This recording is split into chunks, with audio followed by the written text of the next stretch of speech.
Bajingan kere malati. Ana daya angin sing ngendhangke ragaku. Nadyan dikaya ngapa lan kepiye? Aja gembela sirahmu. Jagat iki bisa tentrem, donya iki bisa ayem merga ana Dewa Wisnu. Mongko Dewa Wisnu nitis marang adikku Kresna. Kowe ora bisa mateni ratu sing jenenge Tong-tong Sot, ora sah ngaku dulure wong Mandura.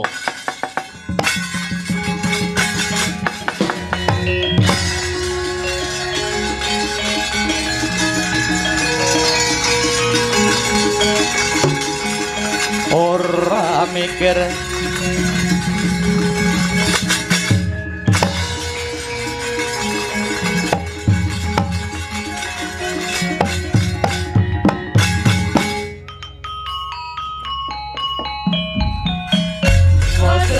bangsa kasangga gunjang kanjeng ing alam donya promanungsa punjering negara alam ganti paring pidana nanging padha ora rumangsa yen Gusti rusak alam agesang sira aja padha sembrono kabeh ngono katon yang support kula aja padha sembrono supaya tetanang sedina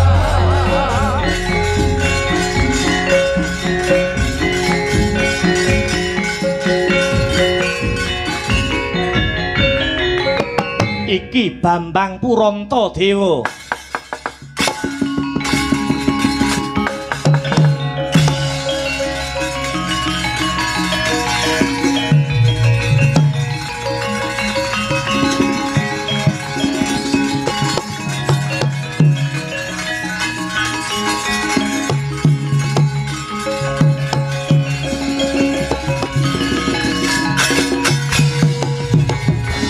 Gonceng langit klap-klap katon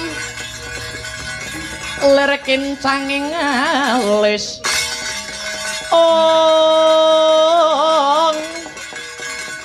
risang maweh gandrung sabarang ketulu ukir moyak bayik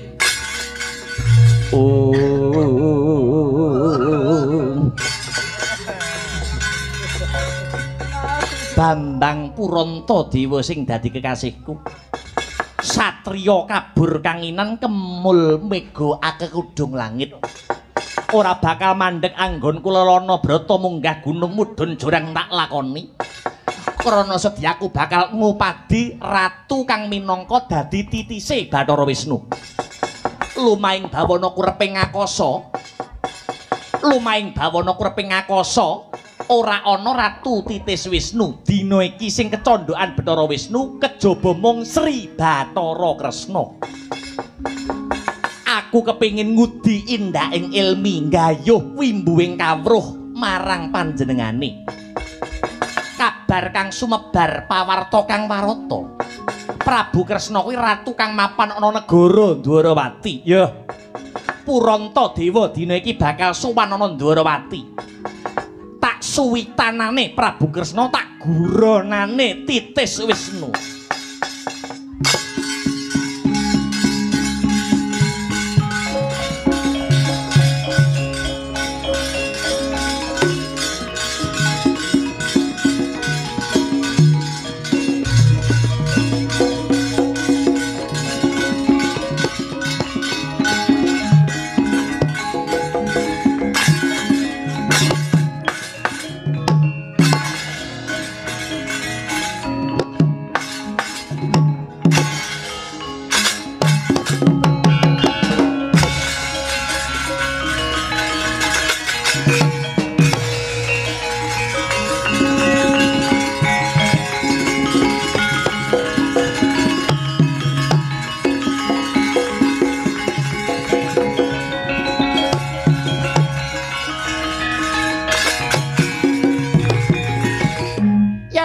rasa sedina kaya setahun Rama rene kaya wong bingung Rena bengi tak bisa turu Ampun tansah bikin selalu Pewayanganmu kata menetro Sepulane hatimu rasa kangenku Kangen, kangen, kangen Kangen, kangen, kangen Kangen, kangen, kangen Aku kangen sliramu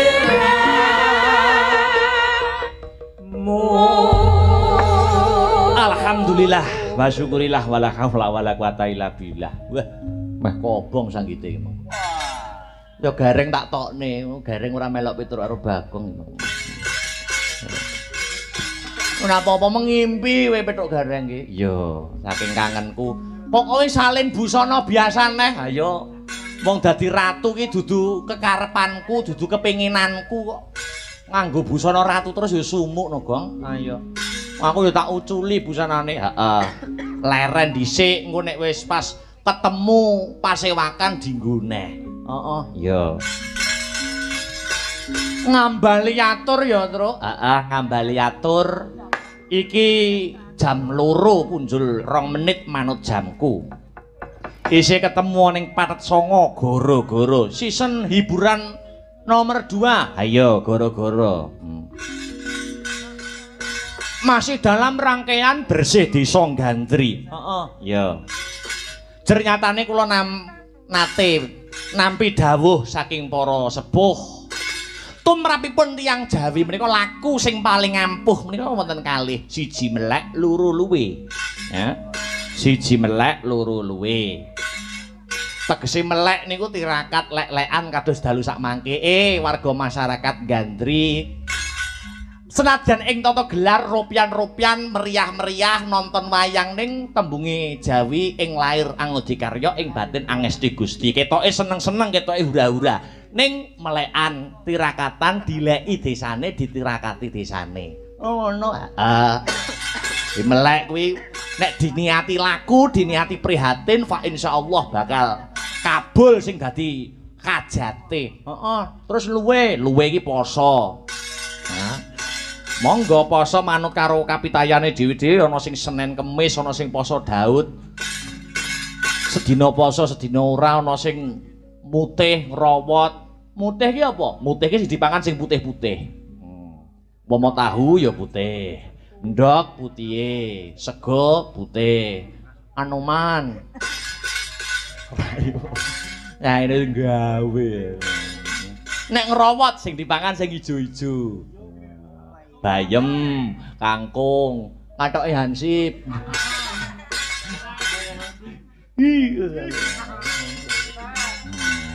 Iya. Napa melih kula nggih nate diweling gitu. Contone pelaku seni. Kuwi dalang, mbuh kuwi sinden, mbuh kuwi pengrawit. Punika jernyatane pun kewajibanipun nyambut gawe dalu gitu. Otomatis nek nyambut gawene bengi otomatis niku pun padha wae karo prihatin, padha wae karo tirakat. Mula omong sak omong sing ngati-ngati, gitu. Niku mergo nek omong sing ala niku saged-saged sok numusi. Wonten contone wonten critane pun mboten kirang-kirang. Ngono, heeh. Dalang kulino melek, pengrawit kulino melek, sinden kulino melek. Ngomong sak kecap, aku jane pengen leren kok tanggapan terus dilereni tenan karo Gusti Allah. Oh ngono ayo. Mula kudu sing ati-ati. Iya. Omong sak omong ayo. Mergo wong melek niku kabul. Napa sing dadi dawuh pangandikane sing dadi ucape cocok numusi. Mula awake dhewe kembali ke Benang Merah ngaturke panuwun terima kasih ya, Truk. Heeh. Untuk seluruh warga masyarakat, Gandri dan sekitarnya, kecamatannya Pangkur. Iya. Ngaturaken panuwun ingkang sampun paring kapitadosan dumateng kula sak kanca-kanca Sanggar Seni Astabrata. Kula ngrumaosi dalang taksih junior, dalang taksih belajar. Isih ibaratnya durung ilang pupuk lempuyange, tasih kathah kekurangane tinimbang keluwihane. Ayo trima luwung timbang ndelok kirik kerah. Iya. Acara bersih desa kurang afdol nek ora ngaturke lancaran bersih desa terus. Iya. Anggo salam pambuka ning goro-goro, betul. Monggo dipun malik larasipun. Dipun bawani langkung rumiyin gitu. Mengki dipun tibakaken lancaran bersih desa. Masuk. Iya. Monggo dipun bawani Mas Yer. Apan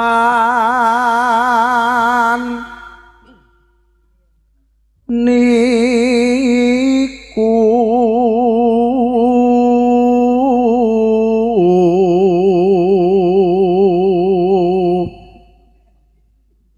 dadi kewajiban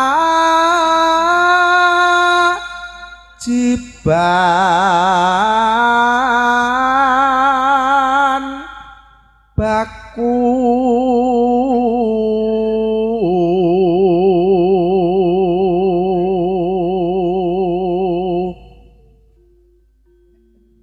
ayo bersih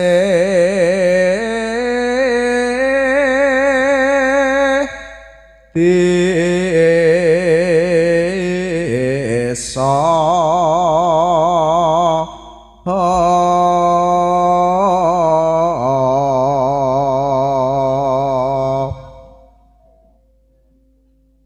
murih adoh sukar sakit.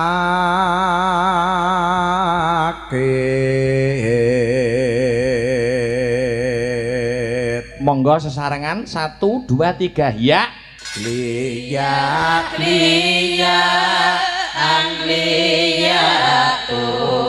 mandang saya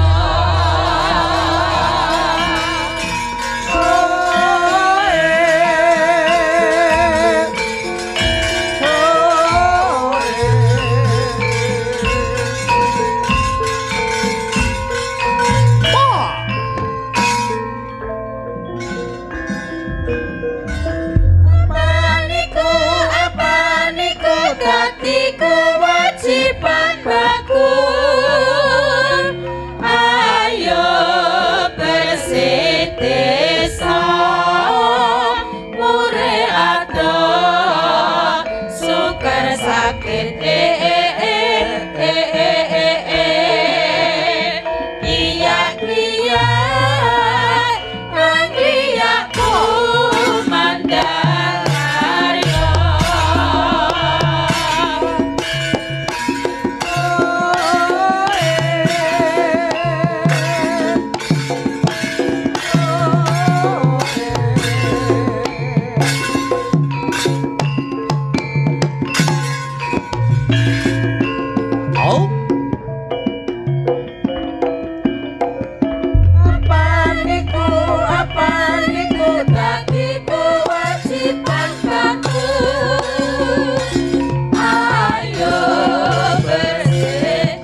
kaya sing tak aturke mau ngarep, Gong. Piye Mas Petro? Bersih desa minangka ajang kanggo introspeksi diri mulat sarira angrasa wani gitu. Nek wonten konflik karo wong liya niku keh akeh menungso niku padha rebutan bener. Iki lho aku sing bener perkarane ngene. Kronologine ngene. Rebutan bener nganti nek rebutan bener kuwi ning ngendi wae ora menemukan titik temu utawa jalan keluar. Solusi ya ning ayo mulai saka dina iki diwiwiti acara bersih desa yen ana masalah karo wong liya ayo aja rebutan bener ning ayo padha rebutan salah. Oh iki lho aku sing kleru. Oh iki lho aku sing kleru. Wong angger wong karo wong kok duweni masalah, duweni problem kok rebutan salah ya ning kono kuwi sing jenenge mutiarane menungso, Gong. Oh ngono. Iya. Alhamdulillah ya. Mula awake dhewe kudu terus sinau terus belajar supaya tumindak kang sarta pakartine awake dhewe saya suwe saya apik ya, Tru. Iya, pancene bener kaya mengkono. Lakone iki mau Petruk dadi ratu, gitu. Serial lakon niku kathah. Nek Petruk dadi ratu niku kelebete lakone carangan, gitu. Jadi bebas. Gumantung kadiwasane dalange dhewe-dhewe anggone piye, ya. Anggone piye nata alur ceritane supaya siji menarik, loro gampang dimengerti. Oh ngono ya. Mergo pakeliran zaman saiki iki beda karo pakeliran puluhan tahun kepungkur, Nek pakeliran tahun kepungkur, puluhan tahun kepungkur kuwi isih blangkon gitu. Isih blangkon siji jejer loro kedatonan, budalan terus jejer loro. Ning nek pakliran saiki kuwi wis setengah padat, setengah ringkas, sing penting gampang dimengerti oleh khalayak rame. Oh ngono. Iya. Mulai ya sak bisa-bisa ya, sak bisa-bisa. Niki ndak tumpuk tesih jogrok teng mriku. Nggih. Wilujeng enjing yu. Injing, Mas Bagong, Mas Petro. Sampun istirahat nggih? Sampun. Nggih, jan luar biasa. Sampun dahar napa dereng niki, Pak? Sampun. Luar biasa. Panitia nek nyugata suguh lungguh gupuh aruh mboten nguci wani nggih. Nggih, saestu. Nggih. Mau ngendikan, nggih nek kurang jenengan sanjang nggih ngoten. Adik kula niku kurang mawon lho, Mas. Ora enek cukupe. Nggih. Nggih sing penting niku sehat. Nggih. Gitu. Wong urip niku arep golek napa? Nggih. Arep sugiya njara langit nek awake ora sehat ibaratnya sugih mblegedhu omah tingkat kendaraan tumpuk undung ning nek ora sehat arep mangan sate kambing ora iso tuku mergo duwe darah tinggi. Nggih. Nggih niku. Nek beda karo wong melarat upamane nyuwun sewu diparingi awak sehat ning ora iso tuku sate kambing mergo ora duwe dhuwit. Lah iya adile Gusti Allah ning kono niku lho Mbak Tuwuk. Nggih tapi nak awake niku seger waras niku napa sing ditukne nyuwun sewu piantun putri nama sak napa mawon niku nggih panggah kepangan regi sehat. Mboten gadah penyakit. Sampeyan nggih saged masak nggih? Kula to? Nggih. Nggih masak nate. Jangan asem. Nggih jangan asem. Jangan asem niku bumbune napa mawon? Bumbune nggih bentis dirisi. Mboten Mas. Kula niku nak jangan asem niku lagi jadi terusnya tadi. Jangan asem. Jangan asem saestu wae. Mbak kula wong lanang niku nggih saged lho olah-olah masak niku saged. Ngoten nggih. Nggih jangan asem. Nggih. Asem aja keri. Nggih. Gitu. Brambang bawang aja keri. Ben sedep ditambahi. Tambahin apa? Meh rahina semubang yuwang aruna kahadine traning anggora apuh sabdaning kukila ringkani goro kaketar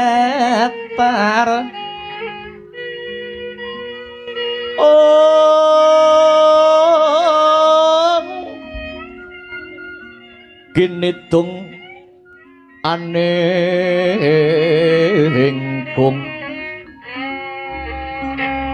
lir wuwu sing pinipanca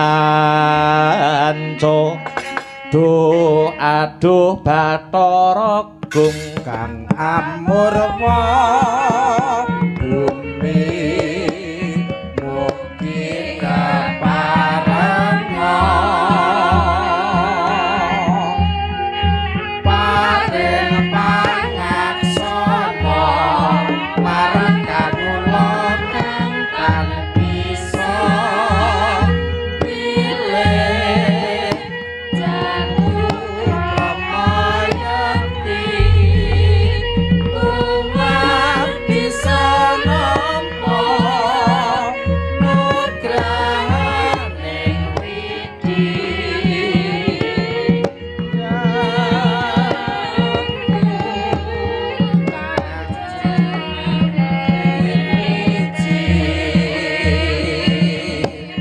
bekti marang kami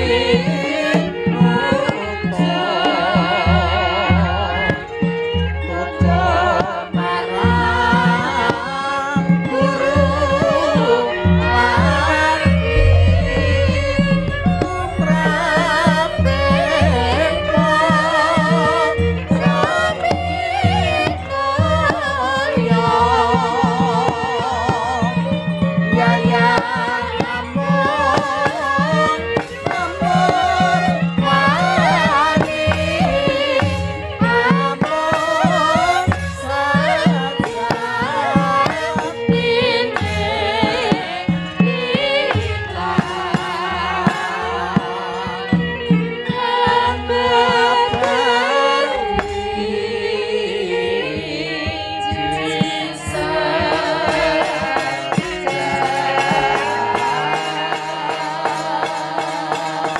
Yuwang Suksmana mangadiluwih payungana marang panjenengan ingsun sumrambahe marang para warga Gung ingkang mapan ana ing negara Ndwaramati. Lamun ora sisip kang dadi pandulune nata ing Ndwarawati iki kaya prapane adiku Panenggak Pandhawa Siwerkudara Yawejasena kang sarimbit kelawan panengah Pandhawa si Arjuna ya Janaka. Werkudara padha becik sak tekane Siadi. Jlitheng Kresna kakangku iya. Ndak kira kaya ora kurang kepenak anggonku marak siba mapan ana ing negara Ndwarawati. Pangabektiku basaku katura Jlitheng Kresna kakangku. Ya wis ndak tampa ora liwat pangestunipun kakang Tumanduka Yayi Werkudara. Ndak tampa ndak petek ana dada muga amimbana kasantosan. Duh Koko Prabu sembah pangabekti kula kunjuk sandhap pepada paduka Sang Prabu Kresna. Ya Dimas. Wis ndak tampa ora liwat pangestunipun kakang tumrapa Yayi Dananjaya. Kula tampi asta kekalih kula pundhing mestaka kacancang ing rikma mugi andayanana jimat paripih. Njanur gunung kadingaren. Yayi Werkudara sarimbit kelawan Yayi Panengah. Prapta ana ing negara Ndwarawati lamun ana babakan mbok menawa ana babakan kang perlu rinumpaka Mrenggal Wedarna mbok menawa ana ruwet pun kakang bisa melu-melu angudari mbok menawa ana pepeteng pun kakang bisa melu-melu hamadangake Jlitheng ya kakangku Kresna negara Ngindraprastha ya negara Ngamarta ing Ripalungguhan iki lagi kalimput lagi ing swasana kingkin. Apa sing nyebabake perkara mengkono Dimas? Mergo ing dina iki negara Ngamarta kelangan punakawan. Sing ilang punakawan ora ana liya kejaba mung Petruk kantong bolong. Kamangka Pandhawa ngrumangsani. Pandhawa isa urip mulya merga disengkuyung karo para punakawan. Para Pandhawa bisa keceh Raja Brana Anyakrawati ambau denda merga ana punakawan sing ngamping-ngampinge ana sakiwa lan tengene. Mula kalamun punakawan ilang senadyan sing ilang mung petruk kantong bolong mesti andadekake goreh rongeh atine para Pandhawa. Mula jlitheng tresna kakangku. Panjenenganmu sing dadi titise Sang Hyang Wisnu. Ratu kang kesdik ing paningal, ratu kang waskita ing pangesti. Wis ngerti sadurunge winarah mbok menawa bisa melu uyung-uyung anyeng kuyung. Ora kitang seklimah rong klimah mbok menawa bisa dadi titik temu padanging lelakon.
Nata Kresna lan hangandika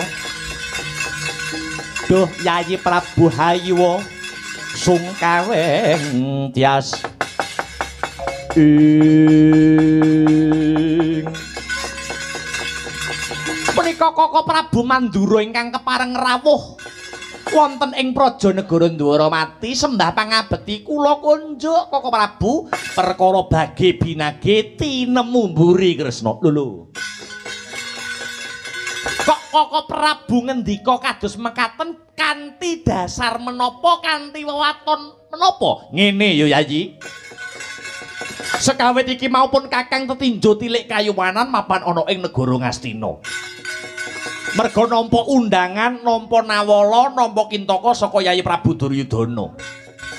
Yayi Prabu Duryudana ngandharake rong perkara sing ndadeki ribet kang sarta ruweting penggalih. Ya kuwi sepisan ana ratu anyaran kang mapan ana ing Loji Tengara sing jenenge Prabu Tongtongsot Bilgeduelbeh angka 2. Angka 2 Yayi Duryudana ngimpi kalamun negara Ngastina ketrajang wujude banjir bandang. Lah kok pirembugan durung rampung ana babak anglayone jujul Anusuli. Sekane abdimu ya kuwi Anoman kang ngaku jenenge Resi Mayangkara. Anoman ngaku jenenge Resi Mayangkara tur to ngaku pujangga agung saka negara Loji Tengara. Kongkonane ratu anyaran sing jenenge Prabu Tongtongsot Bilgeduelbeh. Lah kok Kresna Anoman diutus Prabu Tongtongsot Bilgeduelbeh bakal nyilih dampar ke Prabu Negara Ngastina kang mratilake bakal jongkeng kawibawane Yayi Ngastina Prabu Duryudana. Satemah dredah munggahe panca bakah perang ing antaraning Kurawa kelawan Anoman. Anoman bisa ngalahke kridane para Kurawa. Aku maju, Anoman mlayu. Ndak tututi mapan ana ing negara Loji Tengara.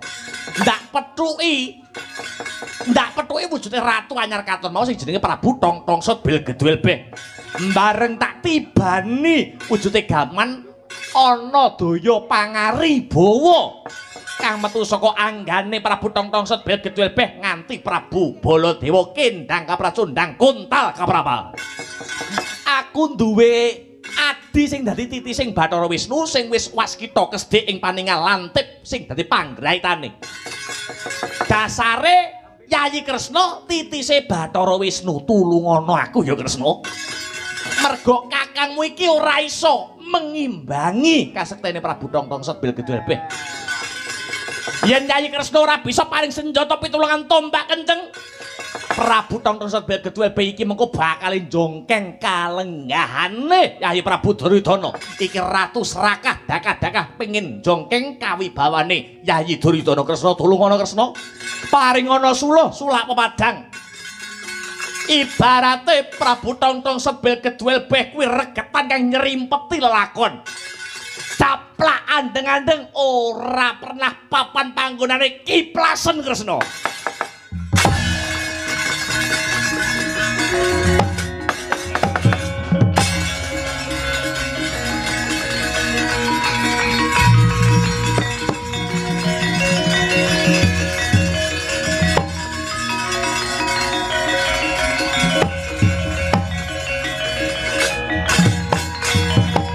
Sigro tandang risang tayu siwi ore tungkul manembah angler boyo kuntap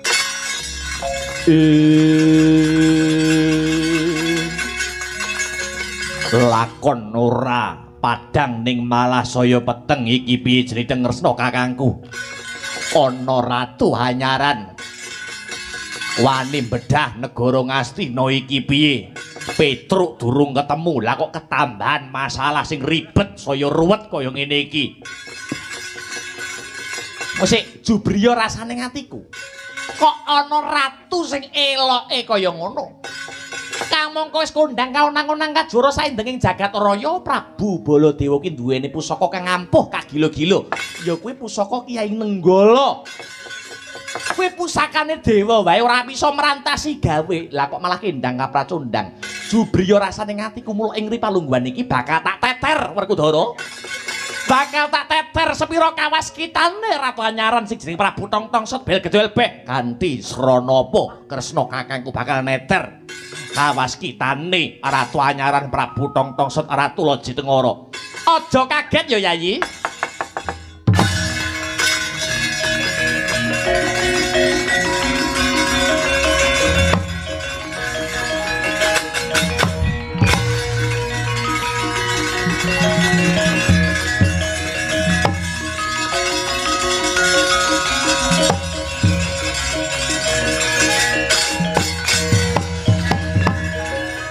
Kresna kakangku malih dadi wujuding Brahmana utawa pendhita.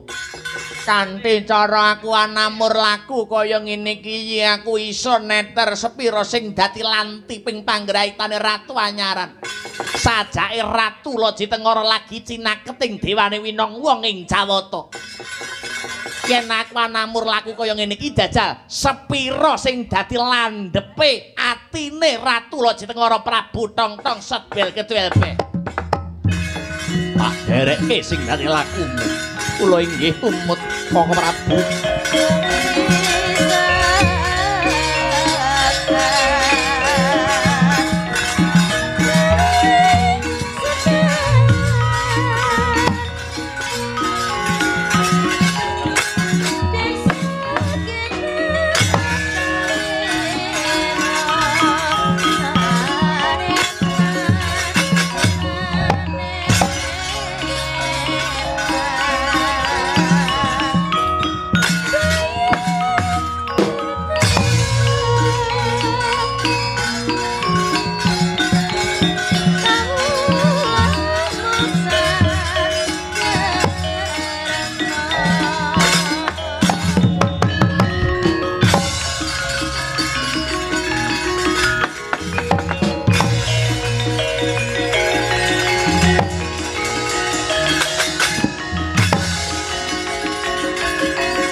Pandita Akarya wangsit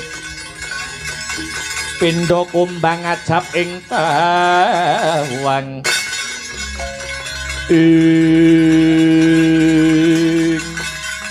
ora teges Prabu Tongtong Sodbel Geduwel Beh kuwi angkuh nanging pancene lagi weruh mula aku mitambuh sapa Brahmana kang nedeng rawuh. Kula pendhita kleyang kabur kanginan. Nami kula pun Begawan Sumabawuk. Omahmu ning ndi? Omah kula pun kadol. Omah kok nganti kadol nggo apa? Nggih ngopeni gendaan kula. Loh, wis tuwek barang kok gendaan lho. Anakmu ning ndi? Kula pun mboten gadah putra. Anak pun minggat kabeh, bojo nggih pun nginggati kula. Omah kadol domongi oek. Lah terus perlumu prapta ana ing negara kula Jitengara iki duwe perlu apa? Panembahan. Kula kepengin sisa-sisaning urip kula. Kula ginakaken, kula sramakaken kagem kinarya kabecikan kang sarta tumindak utama.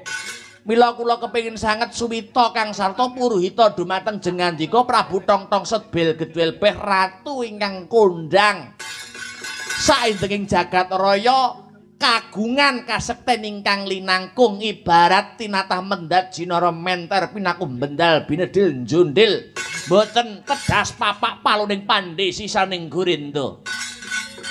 Mosik to. Aku ki ratu, kowe ki pendhita, kudune sing puruhita ki aku.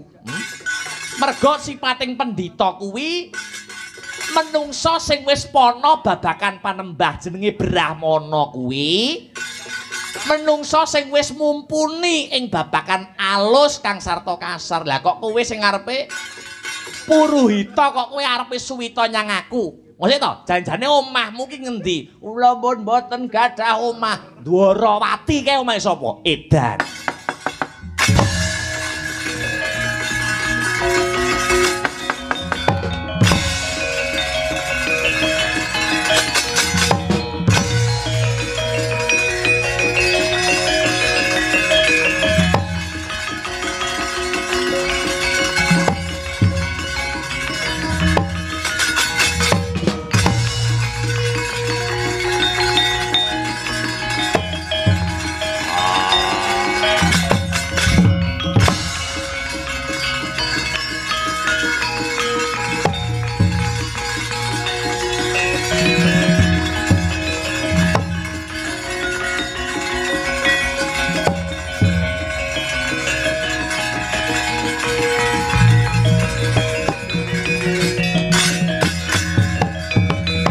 Anoman mayong dosita kapimindha miyang cucak rawun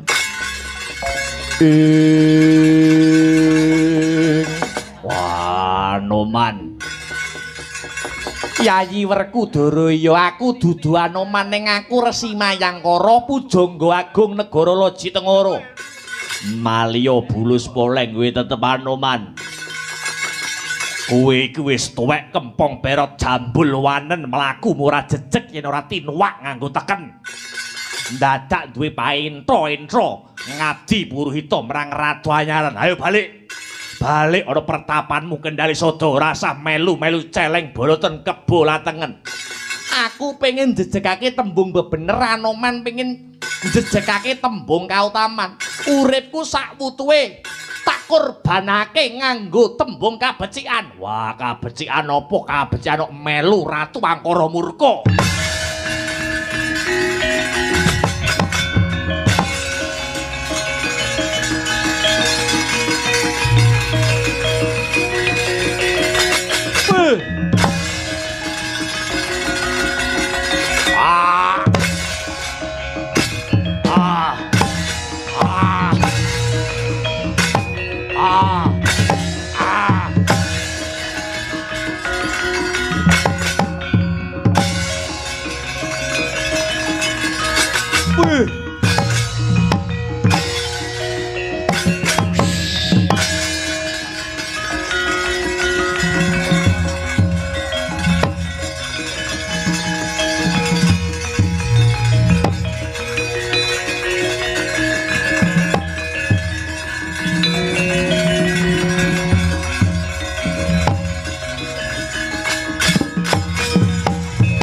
Atmara Sang Harjuna Esmunira kamanungsan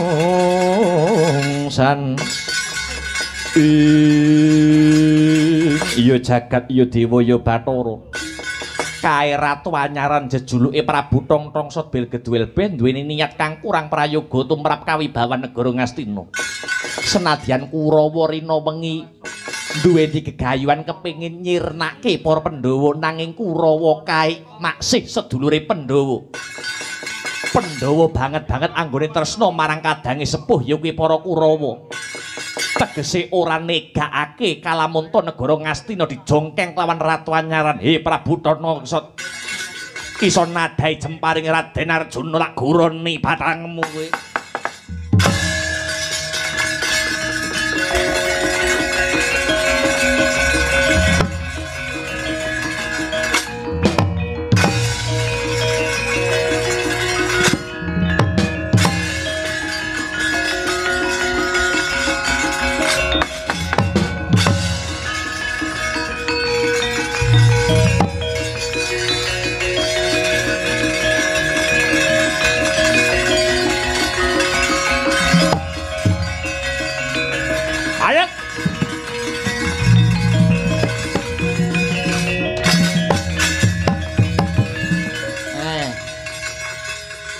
ora panglingi jemparinge bendaraku Ndara Janaka ya Ndara Arjuna jemparing kok kowe arep mateni aku ki apa ngerti dodok seleng perkara kowe jemparing apa ngerti pojok plerete lelakon Tongtong Sotbil Gedwel Ben duweni niat kang luhur ya kuwi bakal ngelingke para Kurawa anggone duweni sifat angkara murka.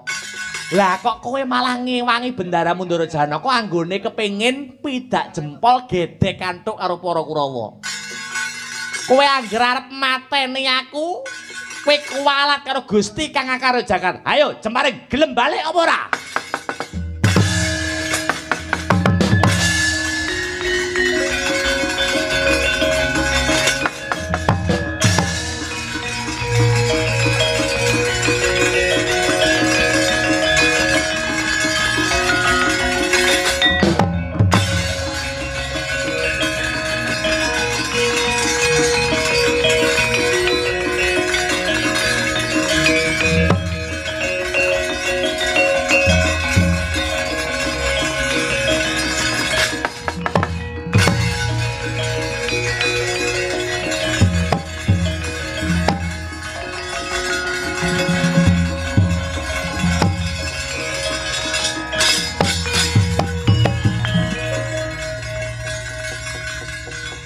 Apa Janaka?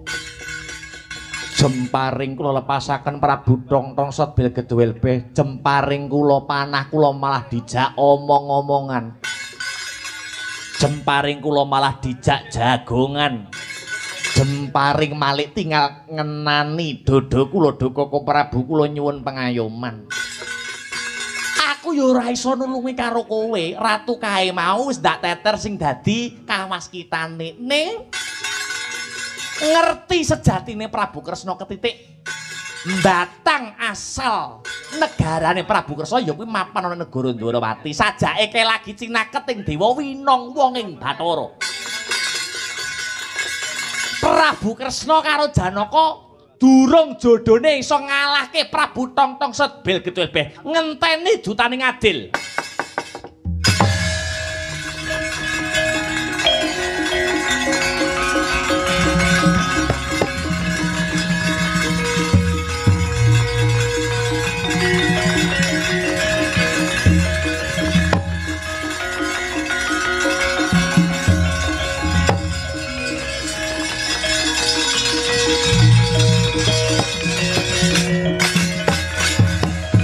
Haritaning satriya linuwih kang maradi mring kautaman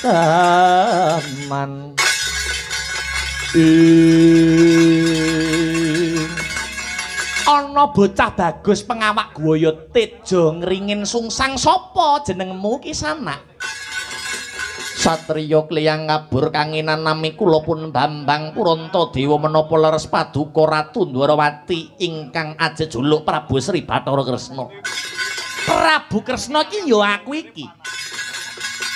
Kowe duwe perlu apa merepeki unggihaning Prabu Kresna? Duh Sang Ratu, Tri Ari Kawuri kula nyupena mbok menawi kula kinen puruhita utawi meguru dumateng ratu ingkang dados sasananipun Bathara Wisnu. Kamangka lumahing jagat kurping langit boten wonten kalih ing jaman menika ratu nyang kecondokan Bathara Wisnu namung jengandika Sang Ratu. Mila mbok menawi wonten karenaning penggalih kula nderek ngempek eom suwita puruhita wonten ngarsa paduka Ratu Titis Wisnu Prabu Sri Bathara Kresna ana tetembungan jer basuki mawa beya kelakone panjangka kudu mawa pangorbanan menapa beyanipun ingkang kedah kula tebus duh Sang Ratu. Ratu anyaran Prabu Tongtongset Bil Geduwel Beh Ratu Loji Tengara angger kowe iso bedah Loji Tengara mateni Prabu Tongtongset Bil Geduwel Beh gedhe sing dadi ganjaranmu tak tampa suwitamu mapan ana negara Ndwarawati. Lho nggih. Kula nyuwun pangestu duga-duga ginawa ngati-ati aja nganti keri lewat tepining lepen kang bening banyune. Muga-muga gegayan manggonmu bakal nyirnake ngalahke Ratu Loji Tengara bisa kasembadan kisana. Tumaling si cincin kuling jatune kula rame amalungi Ratandang mansine bos gagak nenjang lintang panjarina mencarang lerang ngajak Rajan ayo tumandang makarya Tumaling si cincin kuling jatune kula rame amalungi Ratandang mansine bos gagak nenjang lintang panjarina mencarang lerang ngajak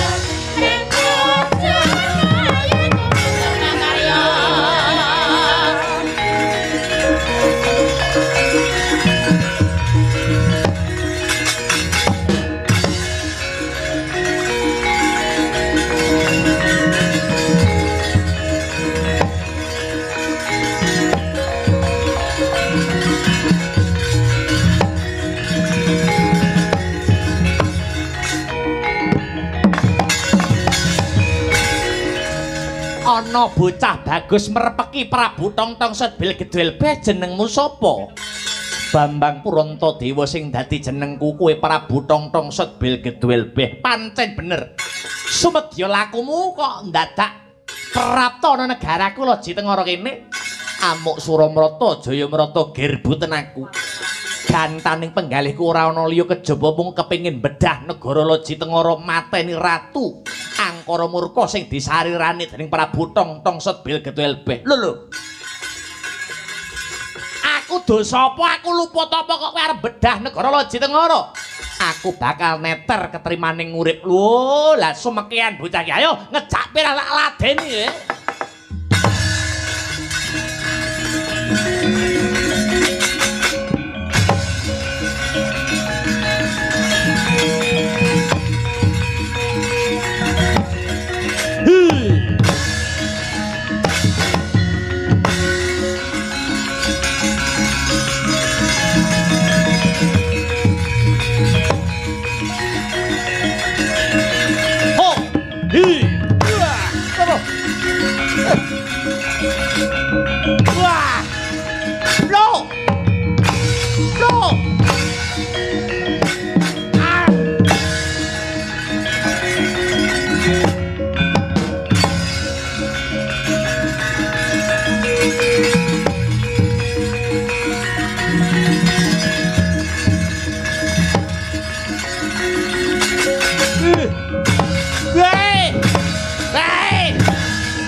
Noyah nayuh Baskara Titi mangsa kala Kasesering jurit Prabu Tongtong Setbil Geduel Beh lumawan tanding Bambang Purantadewa badar sating wujud Petruk kantong bolong.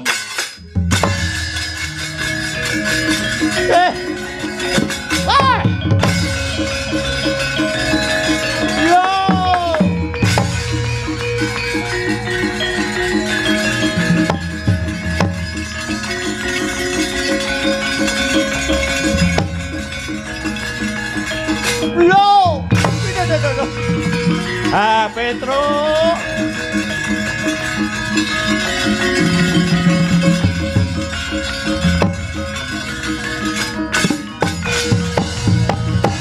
Kowe sing memba wujud dadi Prabu Tongtong Setbil Geduel Beh. Iya, Pak. Tak kandhani ya. Aku ngongkon anak-anakku biyen supaya ngelingke negara Lejitengara, ratune Angkara Murka. Tugasmu biyen kuwi tak kon budal ning Lejitengara ki nggur ngelingke Prabu Jayasantika sing tumindake Angkara Murka. Lah kok kenang apa kriwikan dadi grojokan? Kok Kurawa negarane barang mbok serang? Hah? Nek wis Prabu Jayasantika ki eling mertobat ki ya wis rampung, napa ndak nyerang negara Ngastina barang. Kuwi dudu tugasmu, kuwi dudu kewajibanmu. Kurawa ki mbok ngantek cekek glegek ora bakal eling, ora bakal mertobat mergo wis dadi jangkaning jagat. Patine Kurawa ki ning perang agung Baratayuda Jaya Binangun. Ora usah duwe kegayuhan pengen ngapikne Kurawa, ora usah. Tugasmu iki Gur ngelingne Jayasantika. Ngapa dadak nyerang negara Ngastina barang? Nek ora nyerang ya ora iso sewengi no, Pak. Wis. Kowe iki benjut kabeh awakmu. Ulah diajar. Sapa sing wani ngajar kuwi? Bambang Purantadewa. Satriya bagus, satriya lagi wingi sore kok duwe kesekten kang linuwih. Mundur tak terawange bocah iki. Duwe satriya Bambang Purantadewa sekti men iso ngalahne anakku Petruk. Bumi goncang kancing langit kelap-kelap ampun gencang sama wae gandur klewer sabaran ngabluwur moyang bayang.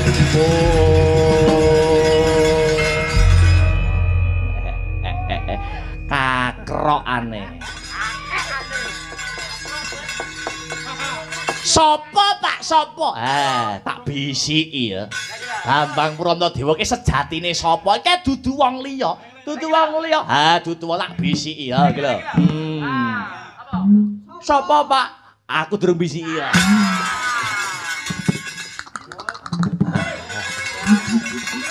Masak wong kuwi. Tandingono jajal.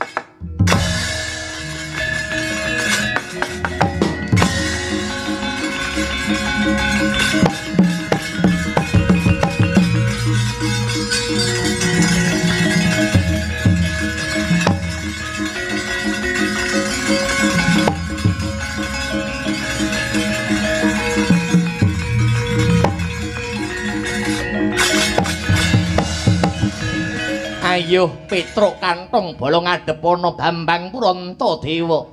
Kowe nek ora salin tak ingkel-ingkel lho. Kowe janji ora gelem salin. Wah, tak ingkel-ingkel tenan. Layak sore mau mripatku kaya dipulut. Slamete Petruk melek. Jajal nek Petruk turu.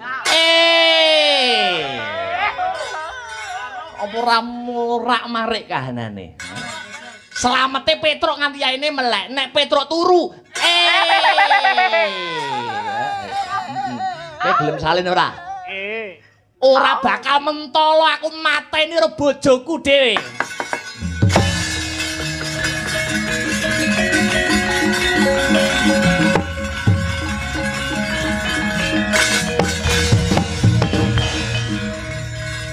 Purantawati atau Bu Petruk. Iya Pak, aku tak rewangi salin wujud dadi bambangan aku mung goleki ilangmu. Wis sewulan luwih aku mbok tinggali tanggapan. Kamangka wong wedok ki selain nafkah lahir ya nafkah batin ya perlu. Aku ora mung butuh mbok kayani tok ning wong wedok nek ora disenggol seminggu ya rasane ning awak gatel kabeh. Maaf ya Bune ya. Iso. Berarti kaya ngene iki samu barange wis cetha. Samu barange wis ngeglo. Wis antuk. Titik temu titik suluh sulak pepadang ayo gek bali yo. Tak butuh ya apa sing dadi pengenmu, Bu?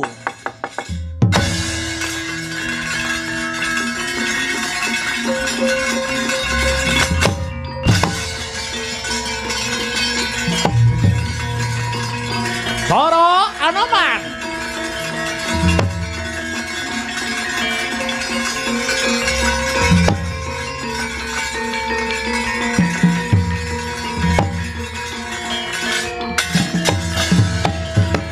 Aja padha bandayuda.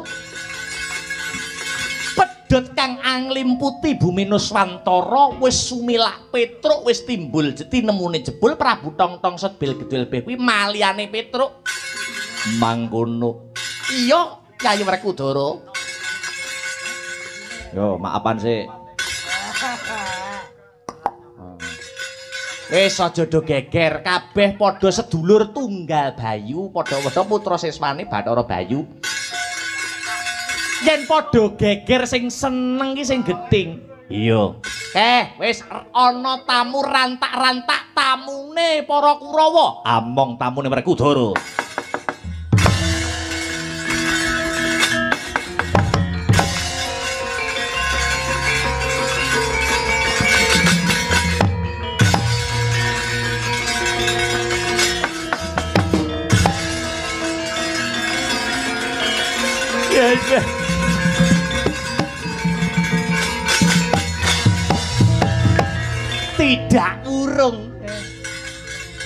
Tidak urung tinemune jebul Prabu Tongtong sing dadi Petruk. Jeleput iki wis jelas Petruk dikongkon para Kura, para Pandhawa nggone bakal ngogreh kawibawan Ngastina Kurawa. Barisan witing kelapa cawisna cicil Bratayuda cah.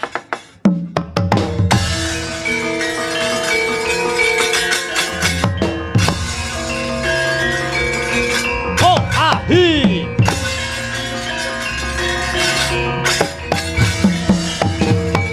Werkudara Kakang Kartomarmapa rangsang Balwarti Tampanono.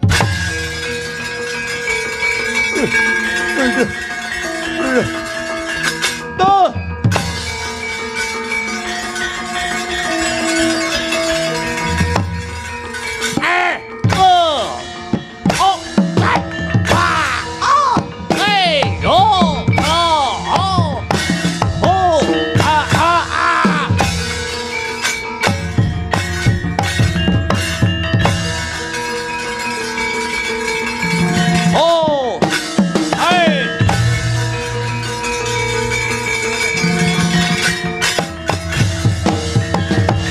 Anoman kethek tuwek keplek meh matek tibane titir hilang nyamu Tampanono.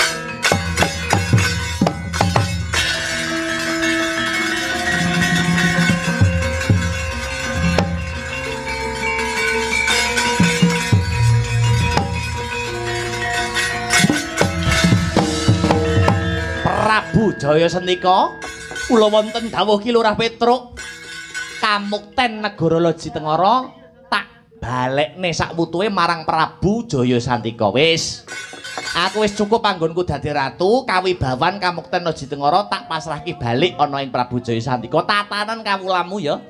Aja mbok baleni anggonmu duweni sifat angkara murka. Nggih, mboten kula baleni anggen kula daksya dhumateng para kawula. Tatanen kawula dasih aja nganti nete-nete uripe dadi ratu sing adil lan para marta karben para kawulamu bisa nemu kerta tata-tata harja. Nggih, matur nuwun Ki Petruk, matur nuwun.